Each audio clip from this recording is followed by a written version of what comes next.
આપ સર્વોને હેતપૂર્વક જય શ્રી સ્વામિનારાયણ। આજની સત્સંગ કથા વાર્તા નિજ મંદિર સાવરકુંડલા। આજની સત્સંગ કથા વાર્તા।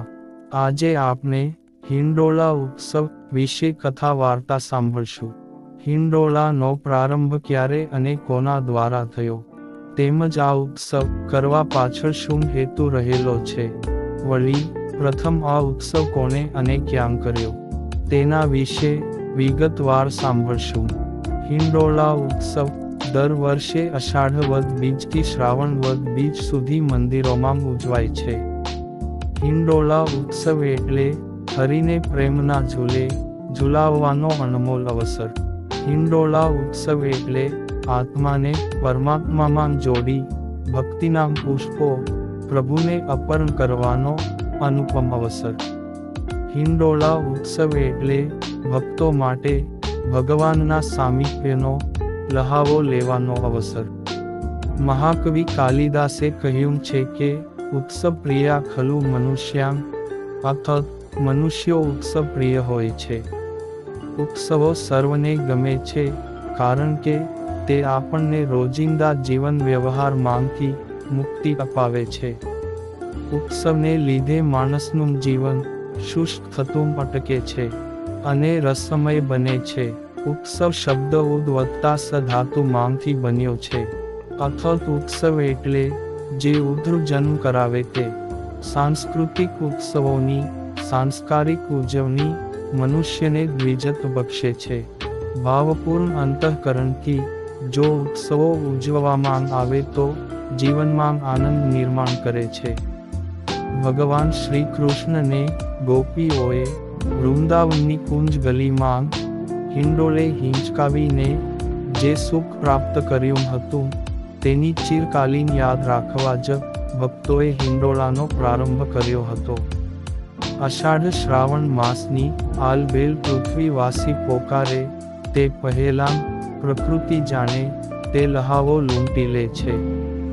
ગગને મંડાયેલો મેઘ છડી પોકારતો હોય એમ શ્રાવણની પધરામણી ટાણે ગરજી ઉઠે। અભિષેકની અદાથી સરવડાંગ વરસવા માંડે છે। શ્રાવણના ગુણોની ગરબીઓ ગૂંથતો હોય તેમ કલાપીનો કેકારવ ચોતરફ ફળી વળે છે। કોયલના વિલંબિત ટહુકા તેમાં સાથ પુરાવે છે। વીજળીના ચમકારા આકાશમાં વેરાયા કરે છે। દેવો પણ જાણે આ પધરામણી કચકડે કેદ કરી રહ્યા હોય તેવું વિરલ દ્રશ્ય ખડું થાય છે। ત્યારે ભક્તોએ હિંડોળાનો ઉત્સવ રચ્યો છે। ભગવાનનું દર્શન કરતાં પાંપણના પડદા પડે ઉપડે ત્યારે એક નિમિષમાં હરિને ઝૂલતા જોવા તે લહાવો જેણે કરી લીધો હોય તે જાણે। ભક્તિની રીત જ એવી છે કે હરિ સંગાથે લાડ કરવા, એમને જમાડવા સુવાડવા અને એમ જ ઝુલાવવા।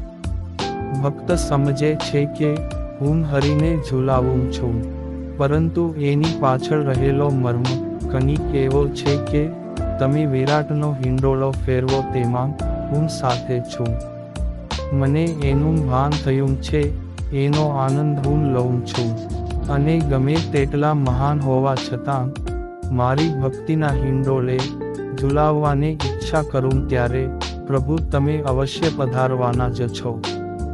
એટલે ભક્તો જે હિંડોળા રચે છે તેમાં એમનું હૈયું ઠાલવે છે। આ સમયે ભક્તો શણગારેલા હિંડોળામાં ઠાકોરજીને પધરાવી સાયંકાળે આરતી બાદ હિંડોળાના પદો ભક્તિભાવપૂર્વક ઝીલે અને ઝીલાવે છે। દોરી પણ હીરની ને મણિમાળાની રખાય છે। એ ખેંચતાં જ સોના રૂપાના કસબથી ભરપૂર મોરલો ડોલી ઉઠે છે।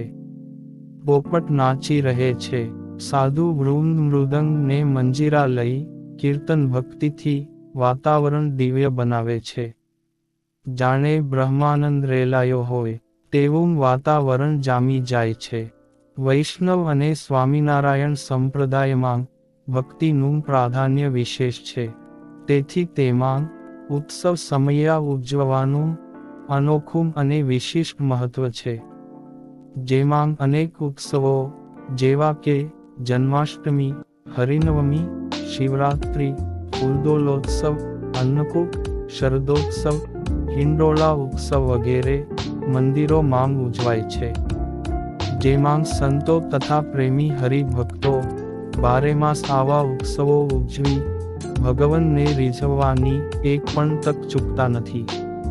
આકાશમાં ઘનઘોર વાદળો રીમઝીમ કરતાં વરસતાં હોય, મંદ મંદ પવન વાતો હોય, વીજળી ચમકારા કરતી હોય, અને સંધ્યા સમય એટલે કે આરતીનો સમય થતાં હરિભક્તો મંદિરમાં જઈને હિંડોળામાં બિરાજેલા પ્રભુને હિંચોળવા અધીરા બની જાય છે. કારણ કે આવા હિંડોળામાં ઝૂલાવાના અવસરે ભક્તો નિત નવા પદાર્થોથી હિંડોળાને શણગારે છે.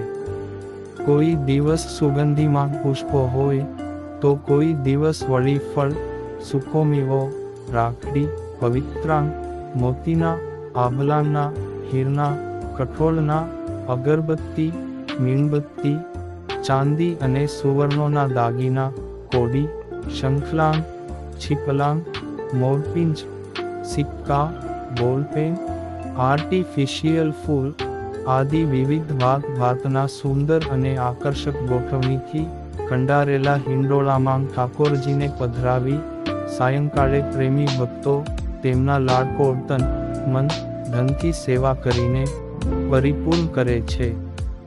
મહાપ્રભુજી પણ મંદ મંદ હાસ્ય કરી હિંડોળામાં બિરાજમાન થાય છે.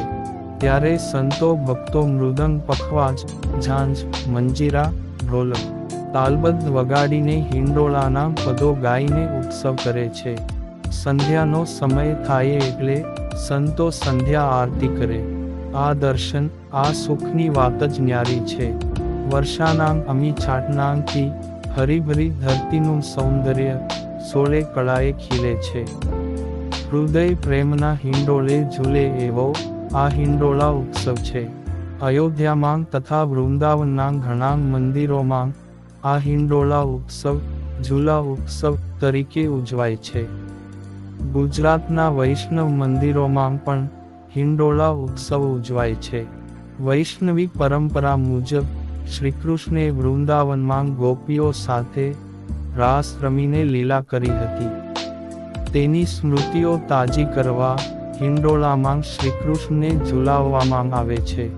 સ્વામિનારાયણ સંપ્રદાયમાં સંતો ભક્તોએ પણ શ્રી સ્વામિનારાયણ ભગવાનને હિંડોળામાં ખૂબ જ ઝુલાવ્યા છે. વડતાલ, ગઢપુર, સારંગપુર, સુરત, મખિયા, માનકુવા આદિ અનેક સ્થળોએ ભગવાનને હિંડોળામાં બિરાજમાન કરીને કીર્તનો ગાઈને તથા ઉત્સવ કરીને ભગવાનને ખૂબ રીઝવ્યા છે. ભગવદમય બનીને જ્યારે સંતો આવા પદો ગાતાં ત્યારે ત્યાં ઉપસ્થિત રહેનાર સૌ કોઈ ભાવ વિભોર બની જતાં, દુનિયાનું ભાન ભૂલી જતાં, શ્રીજીની મૂર્તિમાં થીજી જતાં. એ સુખનું કદી વર્ણન ન થઈ શકે. એ માને સદ્ગુરુ શ્રી નિષ્કુળાનંદ સ્વામીએ શ્રી સ્વામિનારાયણ ભગવાન માટે 12 બારણાનો અદ્ભુત હિંડોળો રચ્યો હતો અને વડતાલમાં શ્રી હરિને તેમાં બેસાડીને ઝુલાવ્યા હતા. પૂર્ણ પુરુષોત્તમ શ્રી સ્વામિનારાયણ ભગવાને મનુષ્ય સ્વરૂપે હિંડોળામાં બેસીને દિવ્ય લીલાઓ કરી જે સુખ આપ્યાં છે તેની સૌને સ્મૃતિ થાય એટલા માટે સ્વામિનારાયણ મંદિરોમાં પણ દર વર્ષે હિંડોળા ઉત્સવ ઉજવાય છે. આવા હિંડોળા ઉત્સવમાંથી અનેક પ્રકારનો ઉપદેશ પ્રેરણા સાંપડે છે. જેમ હિંડોળામાં બેસનાર વ્યક્તિએ સાંકળ પકડી રાખવી પડે છે, તેમ જીવનના હિંડોળામાં પણ સંયમ અને સાવધાનીની સાંકળ પકડી રાખવી પડે છે. નહીં તો ક્યારે પડી જવાય તેની ખબર ન પડે. જીવનમાં પણ ઝૂલાની જેમ ચડતી પડતી આવવાની અને જવાની, સુખ દુઃખના વારા આવવાના, પરંતુ તેમાં આપને સમજીને સમતા રાખવી જ ઘટે. શ્રી હરિને હૈયાના હિંડોળે ઝુલાવવાના હિંડોળા ઉત્સવમાં સૌ કોઈને સદાય ભગવાનનું દિવ્ય અખંડ સ્મરણ રહે અને જીવનના ઝૂલામાં સદાય સંયમ, સાવધાની અને સમજણ રહે એવી અંતરની અભ્યર્થના સાથે અત્યારની કથાને વિરામ. હવે પછીની કથા વાર્તા આપને આગળના ભાગમાં સાંભળશું. અત્યારે આપ સર્વોને ભાવથી જય શ્રી સ્વામિનારાયણ.